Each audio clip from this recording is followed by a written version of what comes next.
Hi guys, welcome back to JDM Culture AE, and today we have Vinay with his Boost Blue FL5 Civic. Yes. Hi Vinay, how are you? I'm good, man. How are you, man? So just walk us through how you came to own this FL5. Well, I always wanted a Type R. I couldn't get the EP when it came out over here. And then post that, I think so there was even the FK8 was never launched over here. And then when this came about, I was like 100% sure I'm going to get one. And at that time, I had the finances also. I was like, okay, this time I'm not going to miss the boat. And funnily enough, this is actually the first car in the UAE. So I was very lucky enough to get this color because a lot of people were booking the championship white. But I didn't want the white specifically because I always wanted a car with white trims. Okay. That was the thing, right? So when I saw this blue, I couldn't physically see the blue, right? So I saw it on the brochure. I said, okay, screw it. I'm going to go with blue, and blue is my lucky color also. So I said, okay, let me go with blue.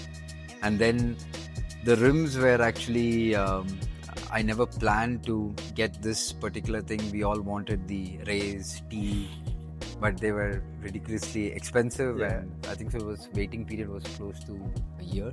Oh my god. To get if you wanted custom painted. And also luckily a friend of mine who deals with this brand called Braid, apparently Braid makes custom rims also, so I wanted to gatekeep that as long as possible, but a lot of people see it, and because Braid is usually known for off-road tires, but I think this is probably the first time they did something for of this spec. This is the exact size as the stock.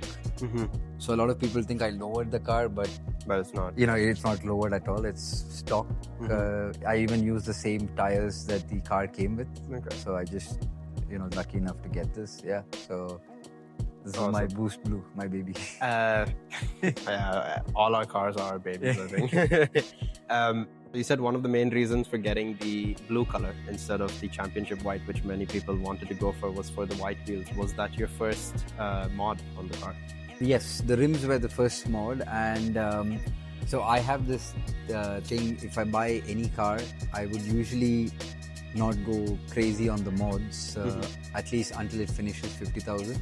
Okay. So prior to this, I had a Subaru STI. Okay. So I waited till it finished like around 60,000, and then I went, crazy on the car. It reached a point where I actually had to sell the car because, I pushed it to a limit. I think it was doing close to 500 plus on the wheel. Oh my God. Yeah. And Sam did the honors for that car. But unfortunately, my office is in Ajman. And driving, and I live in Dubai, so but I still know who owns the car. It's a gentleman who's based in Abu Dhabi, and he works for the Abu Dhabi police. So but he's still taking care of the car. Surprisingly, I think so he's spent more money on it, and now it's close to 800 on the wheel. So so the car still lives on. So in terms of mods, the only thing I've currently done is just the rims, and I got a Miltech catback. I love Miltech. So That's cool. Awesome. So you mentioned that you were quite eager to get this, and you tried for the EP3. And then I think you said even the FK8 as well. How long have you actually wanted a Type R for? So I'm much older than you guys. So I passed out in 2000. I passed out in 2004. So in college, my first car was a Civic LXI automatic. That was my first car ever was a Honda, and I absolutely fell in love with the car. I've done like crazy stuff to that car, even though it was an automatic. You remember the Sony Explode head units, and also I had the entire works. So from at that time, this is early 2004, 2005. One of my friends, he had a Civic SIR Okay. manual, So from that time on, I'm like, I want a Type R. Whatever happens, I need to get a Type R. And I tried for almost 15 years to find a good one. Sometimes the car was really good, but I didn't have the finances at that time. But then I had the finances. I couldn't find the right car. So it finally happened. Like I was this close, like a year before buying this. Yeah. I found a black FK8. Okay. Was for sale. Like literally a month before I bought it, all of a sudden there was an announcement by Honda that the new Type R is coming, and I'm like, okay, I need to might wait. as well wait. And so literally 1 year later, I got this. So yeah, I have one of my friends who works in Honda. So I literally used to go every day and say, I have the money, take it. I want the first car. Yeah, exactly. So coincidentally, I got the first car. I didn't think I would get it, but I got it. So. That's awesome. And how long have you owned the car now? So 2 years now. I finished 2 years. 2 years now. I think I've done inside 30,000 kilometers on the car. In your 2 years, if you had to pick out one memory, your favorite memory with the car, what would that be?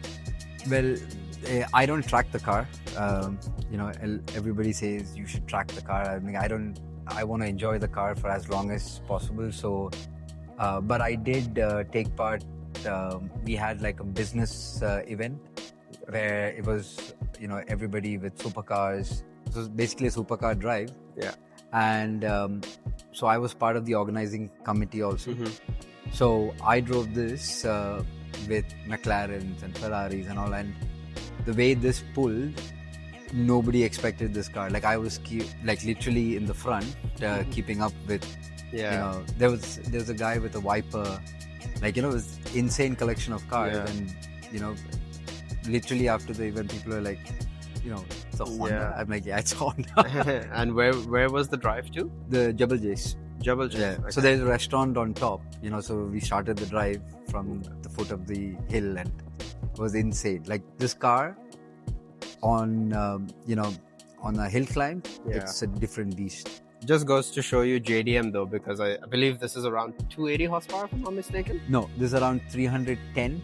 310. 310, Okay. yeah. 310, 315. It varies. Okay. But We'll say 310. Yeah. 310 horsepower. On a front-wheel drive. On a front-wheel drive. Yeah. Comparing to a Dodge Viper, which is, I'm going to say, around 6+. Yeah. At least. It's a V10. Yeah. And keeping up with that, it just... But the thing is, it's not a straight line, right? So... You can accelerate. Yeah, a lot of people gap me, but then they all have to slow, but I can keep the same momentum up, right? Exactly. And yeah, I mean that's Japanese at its core. The rev match on this, it's insane, and you really understand how well the clutch and everything is built. That's when you really appreciate, wow, this is something else. And for the price for this car, it's insane. Exactly. That's literally JDM. That's JDM right? for you. That's literally right? JDM for you. And at the end of the day, it's Honda. You're getting Honda quality. You can't go wrong with that. I'm a Honda guy for life. So doesn't matter how much money I have. You picked a good brand. Yeah. You definitely picked a good brand. Because I have friends who love Skylines and Supras and all. For me, I think so. My dream car would be NSX. And coincidentally, one NSX-R sold for $1 million. I'm like, shit, now that's not going to help in the long run, but yeah. Well, I guess this is as close as you can get to it. And for the price tag, I think it's worth it. For the price tag, it's well worth it. Tell me, what all have you done? I mean, other than the exhaust and this, I can see you've got some nice seats in there. So it comes with the stock red, the red Recaros, right? But they tend to get dirty really fast. Okay. So for all the Honda boys, if you go to Dream Automotive, the website, so they specifically sell weatherproof covers for the red seats. Okay, cool. So they protect the thing from dirt, and it's even waterproof.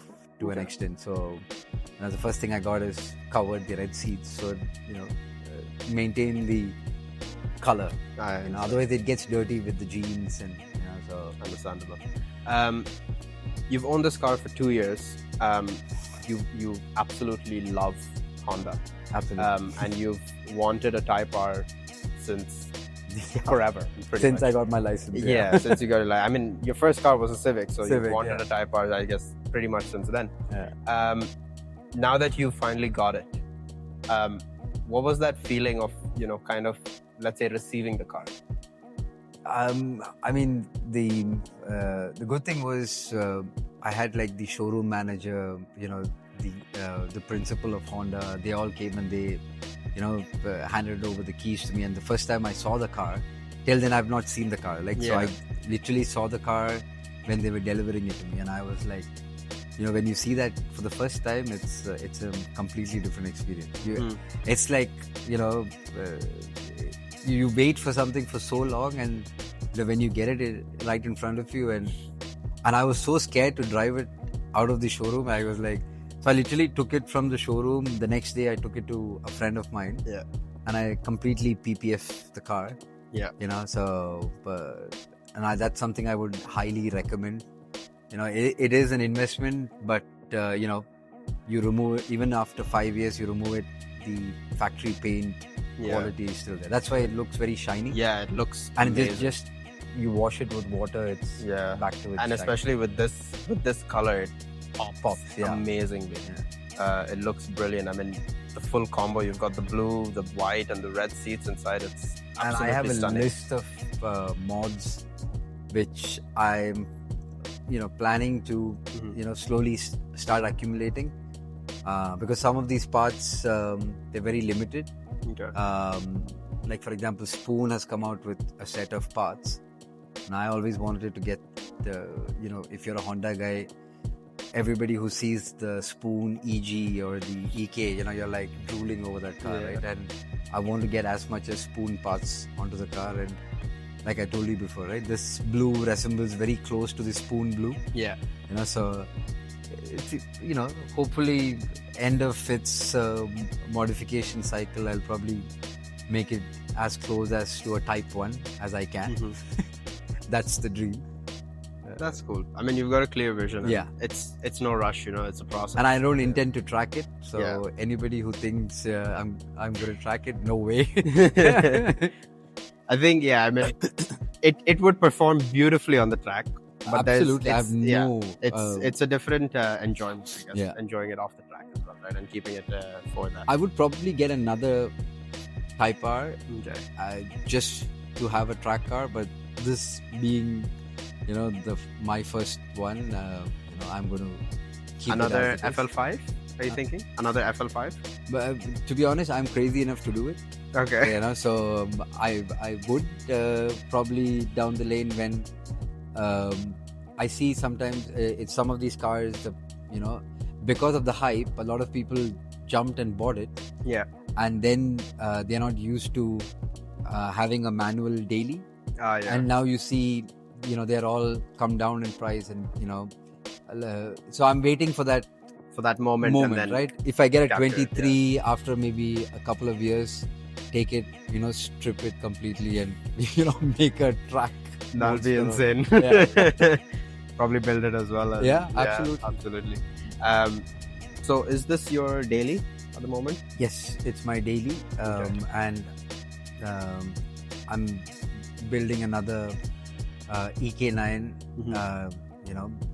with a NA K-swap engine, but that's specifically so that I don't have to daily this. And I want to daily that one. You're getting a built motor EK for daily. Yes. That's Honda craziness for you, right? So because I'm obsessed with this color, I basically building it exactly like this. Oh, is that going to be blue as well? Yeah, it's going to be the same boost blue. Amazing. With the white rims, and I don't think so I'll probably see another EK in this color. So are you going for a hatch, or what are you? It's a hatch. It's a hatch. Absolutely. Okay. So we're going to have a literal before after Absolutely. My vision was like I wanted to get the first one and the last one, right? So True. I have both. Yeah. And then also gives me time to figure out I need to get the cars in between. So So that you'll fill up the gaps as well. I want to get a FK8. I want to get an EP3, probably maybe an Integra DC5 in between there if my wife doesn't kick me out of the house by then. But I think maybe the limit would be until the NSX-R pops up in the house. Yeah. That would be like, it might be a bit too much. The funny thing is there are some good NSXs for sale, but I think so it's better to let the hype cool down a bit, If it does. If it does. Hopefully.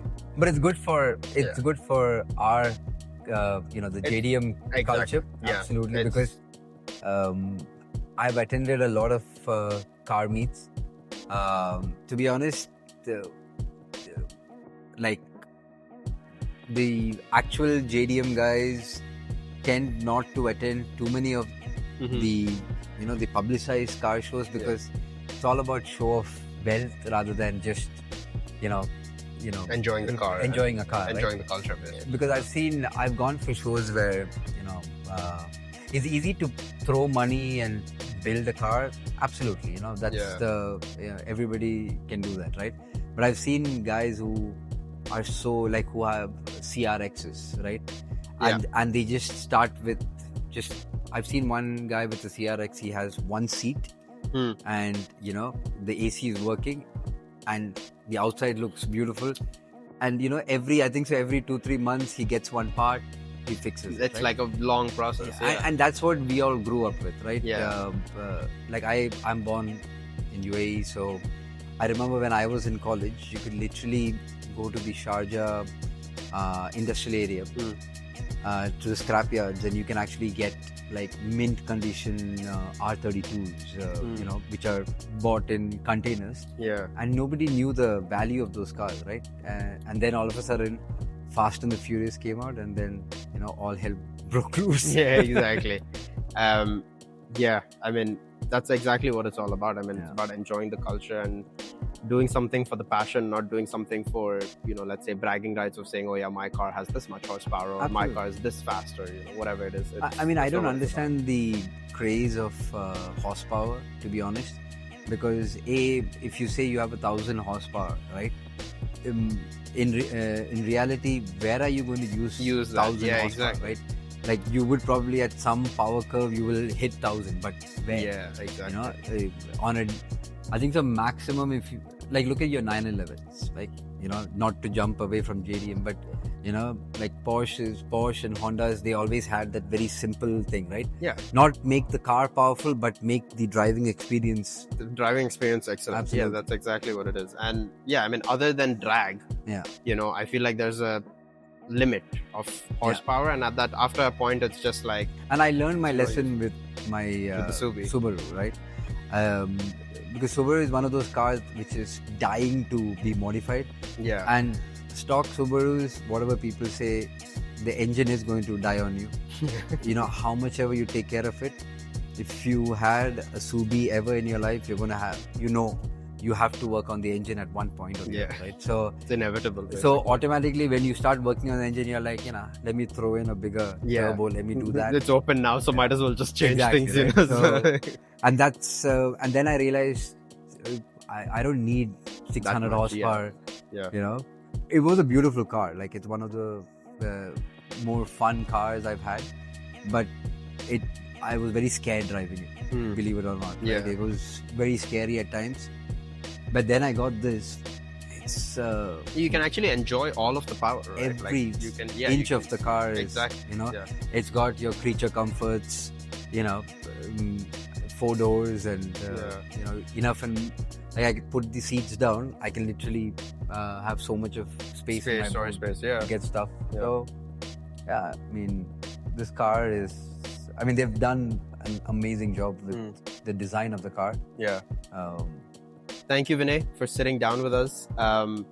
You're clearly a Honda fanatic, which is amazing. Yeah. And I'm happy that you finally were able to secure a Type R, and it was the first in the UAE. So that's amazing. But yeah, thank you for sitting down with us. No, but I also want to add like what you guys are doing. We need more people like you guys doing this. Thank you. It's a thankless job, but you keep doing it long enough, you guys will make an actual impact. So whatever you guys need from old heads like us, reach out to us, and we're more than happy to help you guys. Definitely. I mean, that's exactly what we're trying to do. I even got your sticker on the car, so amazing. The B-roll will be showing up right now. But yeah, thank you, Vinay, so much for speaking with us. You're definitely an amazing person to have in JDM culture. Thank you. Amazing chat, and like and subscribe.